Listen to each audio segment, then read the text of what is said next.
Well, welcome to another in our series of Let's Stay Connected. I hope you're still all safe and well.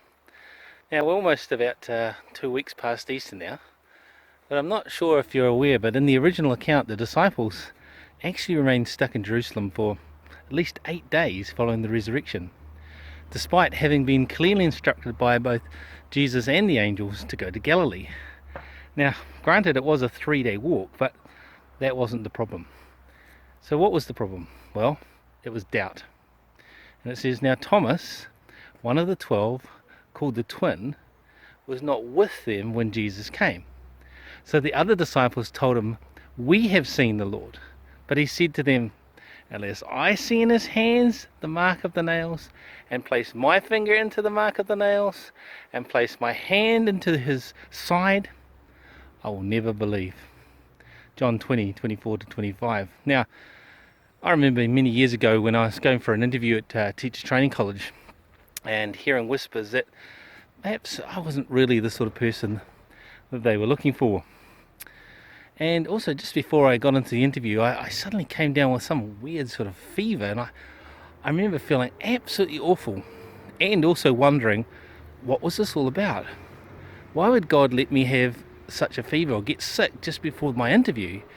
I didn't understand, and I had some serious doubts.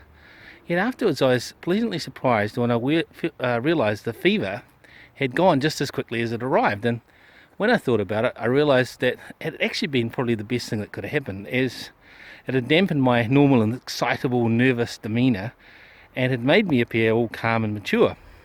So actually I ended up getting into Teacher Training College. But it is true that we can doubt at times, and circumstances can overwhelm us, and doubt can even paralyse us. And we see this with the disciples. They're still in Jerusalem. 8 days later, they're not in Galilee, which is when Jesus intervenes. Jesus came and stood among them and said, peace be with you. Then he said to Thomas, put your finger here and see my hands, and put out your hand and place it into my side. Do not disbelieve, but believe. Thomas answered him, my Lord and my God.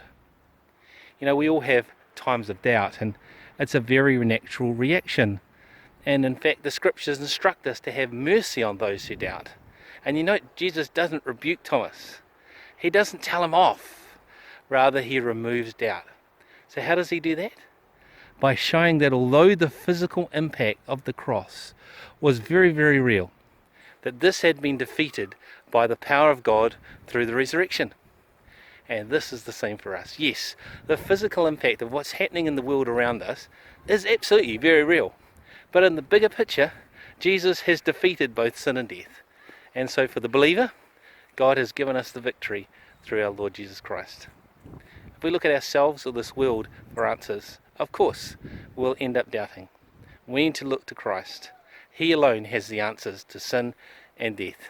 So folks, stay focused on Christ, looking to Jesus, the founder and perfecter of our faith, who for the joy that was set before him endured the cross, despising the shame, and is seated at the right hand of the throne of God. Why are we to do that? So that we may not grow weary or faint-hearted. Look to Jesus, folks. Let him remove your doubt. Stay safe, stay well. Nigel out.